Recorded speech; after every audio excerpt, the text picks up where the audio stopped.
Hey, what is up guys? Asarai here and welcome back to the channel. For this particular video, we're going to be talking about a product that AverMedia has sent to us. Yes, AverMedia. This is the Live Gamer Mini Capture Card. So first and foremost, Asarai, what is a capture card? Imagine you have a console, a camera, or maybe a second PC that you want to get that footage from and broadcast it to your stream.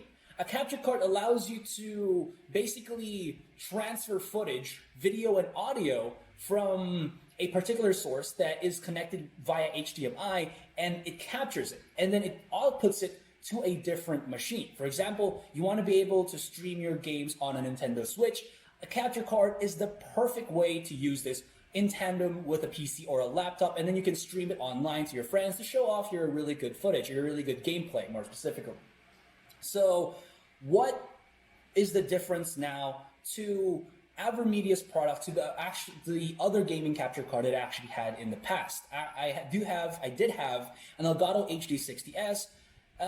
Honestly, there wasn't really much of a difference here, but the big caveat that I really had with the Elgato was the price point. I had to bite a bullet of about 10,500 pesos just to kind of capture the footage from my mirrorless camera, which I do use for work. And that was not an easy pill to swallow, but there wasn't really anything available in the time that was readily accessible for me. But thankfully, AverMedia did kind of wanted to make viewers as well as buyers aware that there is an alternative out there that has the same capabilities as such an expensive product like that. So I did mention that the Elgato HD60S costs for about 10,500 pesos, but this Live Gamer Mini, yes, very small, very compact, and still packs a punch in terms of its performance, is just about 6,269 pesos.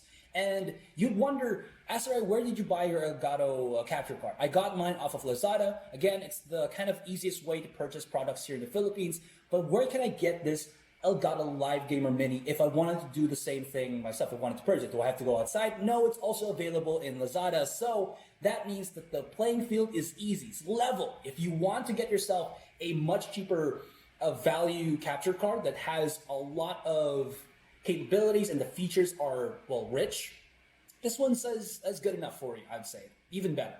The Live Gamer Mini capture card costs for about, again, 6,269 pesos, which is just a fraction of the cost of its competitor. Now, that previous capture card that I did have records a 1080p 60 FPS, and this thing also does the same. 1080p 60 FPS just makes me think that I wish I had this a little bit earlier in the year when I was looking for products. But again, I didn't really know which other brands I could trust that was available in the Philippines at the time. But I knew that AverMedia was something or a company that was very much known already for its broadcasting. Before, I did remember AverMedia having a lot more of those capture cards that you can actually just plug into your PCIe. But this is also nice. A USB interface capture card is definitely something that I personally would like, because I don't like to always put things in and out of my PC. It's very hassle. And a plug-and-play scenario, a plug-and-play solution is, I think, the way to go. So what kind of features, functionalities does this particular thing have? I actually have some notes here on the side. I'll show it to you on my iPad that I've put up for the Live Gamer Mini. So again, this records at 1080p 60 FPS. Primarily what I do use this for is getting footage off of my mirrorless camera. So you'd know that if you're going to be streaming, right, aside from maybe trying to get footage from your console, you want to be able to use maybe a webcam to kind of show your face to your viewers, because they need that, face behind the voice. But for me specifically, I don't use a webcam anymore because I need something a little bit more high definition for work. Now, the problem with that is if you try to just output your footage from like your mirrorless camera via a cable, sometimes it's very laggy and non-responsive. But with a capture card like this, it's very easy just to plug it in and then set the other cable into the PC, and it has beautiful footage. Now, if you guys don't believe me, you can check out the recordings that I did make already or was showing during the broadcast of the Valorant Challengers Tour in Southeast Asia, but I'll try to put it here as well for you. Now, again, that is my primary use case for this particular product, and it works exceedingly well. Now, How about its longevity? I've only had this for a couple of weeks, but because of that work that I actually had this up and running for about 12 hours a day for about 8 days straight. 8 days straight. And this thing took it like a champ. It's still actually working. I just unplugged it for this particular video, and I'm going to be using this up to the foreseeable future.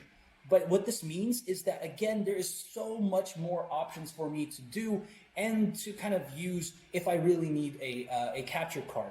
And again, it's not only usable for capturing footage from my camera, you can also use it for, again, your consoles, Nintendo Switch, PS4, PS5, Xbox, whatever you can think of that has an HDMI interface, you can use with this. Now, before I do end this particular review, what do I think might be a caveat, a kind of drawback for some techies out there that might be purchasing the Live Gamer Mini? Now, honestly, performance-wise, I didn't really felt any difference from the other capture card that I had, which I don't have anymore because I've already sold it. That just goes to show, I think, the faith that I had in the AverMedia company. This thing has a USB micro interface. Not sure if you can see it, but yeah, there it is. So the Elgato HD60 that I had before had a USB-C interface. Again, I think it's more of just the accessibility of the cable now.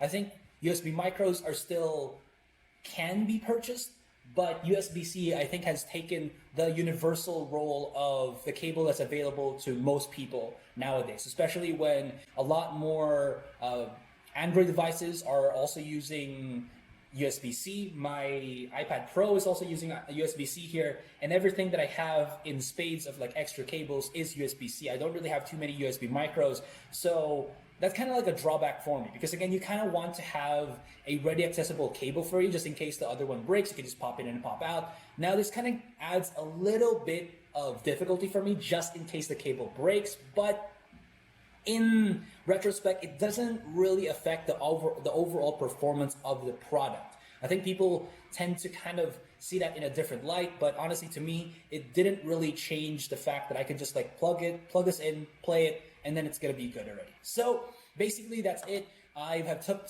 too much of your time now. And again, before we do end this video, would like to thank so much AverMedia for trusting me with this particular product of theirs. I really, really do enjoy it, and I do hope that we can see more of these types of products in the future, because it just goes to show that you don't really have to spend so much money into getting a good product.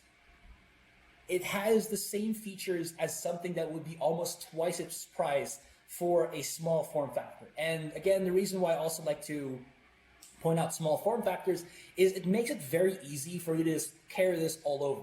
It might be just a tiny bit lighter than the Elgato one, but imagine if you're trying to lug this around multiple areas. Maybe you're trying to you're a laptop gamer or something that's going to go through different locations and stuff, and you need something like this. It makes it very easy for you to just like put it in your pocket and just go, right? But if you have too many big things, bulky things that you're kind of lugging around, it really adds up. But that's not really the purpose of this thing. I think the real purpose is, again, to remind you guys that 1080 60 FPS, very, very argumentative product that can be compelling for you to buy if the other option is just a bit too expensive for you. Anyways, that's it for this one. We'll hope to see you on the next, and well, peace out.